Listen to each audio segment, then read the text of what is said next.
The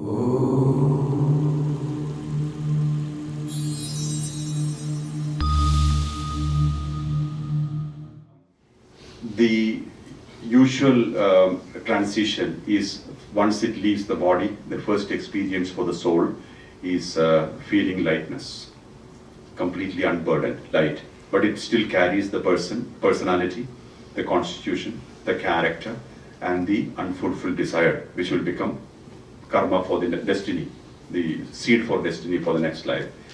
This is carried. And then it transcends through days on, through multiple layers of existence, to the level where it's like the business class lounge or astral world.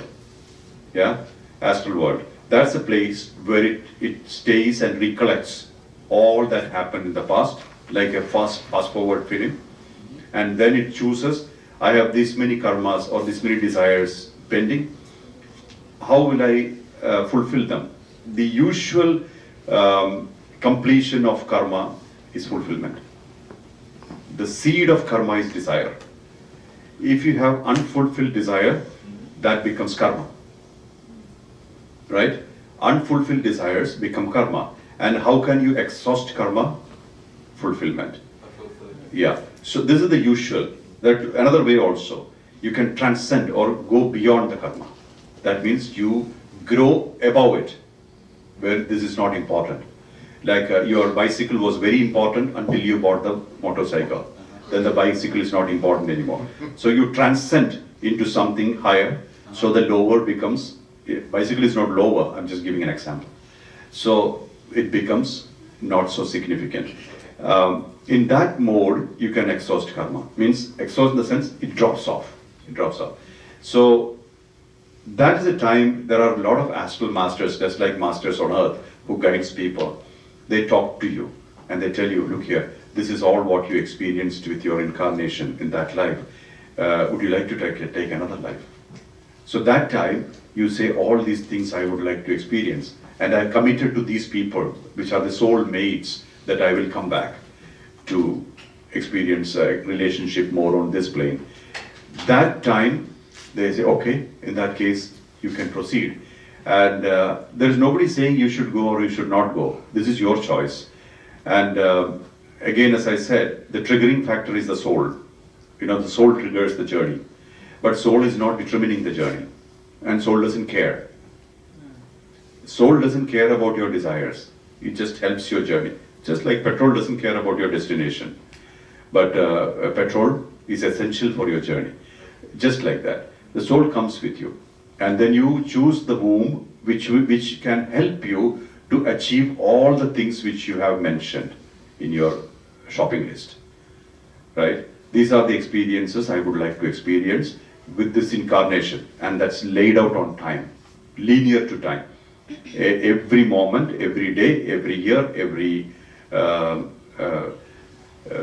situation, time, space, it's laid out on time. It goes on. And in that mode, you will experience until the completion of life. So after death, the soul transcends into various zones. I'll give you one more example since you asked this question. I was talking to one saint. So he was telling at the age of 8, his mother was serving food to him and his brothers and sisters. Then suddenly he saw that she will die in another few days. He had that vision. So he told his mother, sitting there, that, Mom, you will die on July 21st. So mother looked at him and said, yes, I'm aware of that. But I'm hoping that I will stay on for another 10 days because that's a very auspicious time to leave. But if the destiny takes me away on the 21st of July, I will go. Then after the lunch, she called him and said, you're accurate, you're absolutely right, you're accurate. And actually I'm supposed to leave on 21st of July. But in case if I leave, you must perform these rituals so that I can transcend to where I wanted to reach if I would have left 10 days later.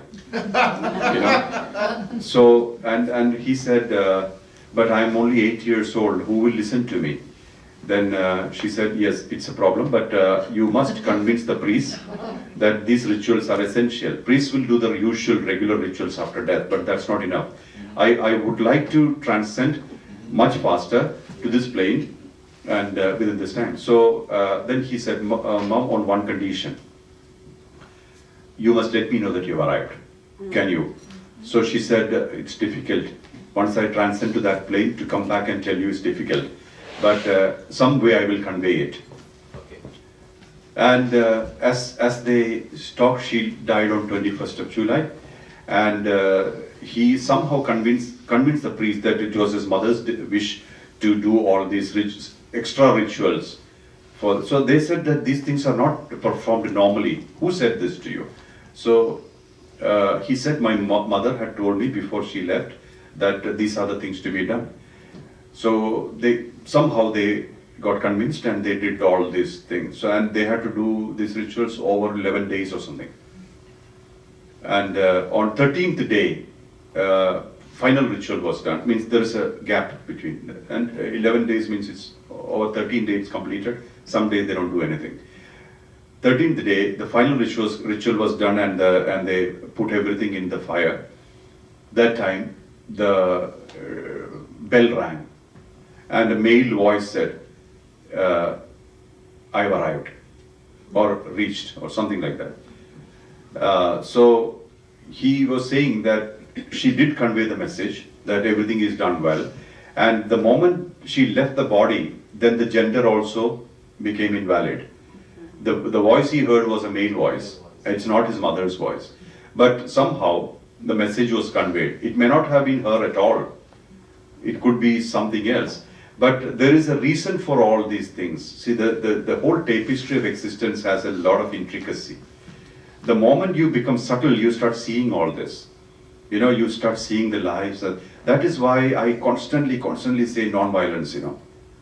You know, even if you look at my Facebook page, most of the things I post are against violence. That is because the more you inflict violence, the more suffering happens in the whole universe. It's not just here, not just to you. You know, you should not be an instrument to give the existence of other people more trauma. So what we do, what we consume, how we express into the world has a lot of value. This is even more evident when we have to leave the body. We will be super confident while we are in the body, and we may even choose not to connect to the higher frequencies when we are in the body. But this all helps when you are connected to the masters, when you are connected to the realm of masters, when you are connected to higher frequencies, on a very strong basis, because there should be not even a question whether I should or not. Like I was telling, whether it is mind or soul is better, there's not even a question like that. Connect wholeheartedly and 100% to the frequencies which are much higher than you. You will never be at a loss. And at the time of leaving, they'll come and hold you. Yeah, and then it's a transition. So this happens only when you're constantly connected at the time of when you can. In the normal state, but when at the time of death, sometimes it's too late. You know, it's too late. We start thinking about God when we have nothing else to do. That won't work. And God is not outside of you. No, the frequency which we are connecting is already inside you. So once we are clear and aware that the God you are looking for is sitting inside, and unless you connect to yourself, you cannot connect to the frequency higher than you. The path lies inside. You know, this is what all the masters have been telling all the while. What you look outside, what you see outside are just reflections of you. If you do not exist, there's no outside existing. Right? It's a relative existence. What you see is what you are. You see? You cannot see anything else. Whatever is outside may not matter to you if your inside is not clear. So you need to clarify this thing. Shine bright inside. Then the whole world is beautiful, full of brightness.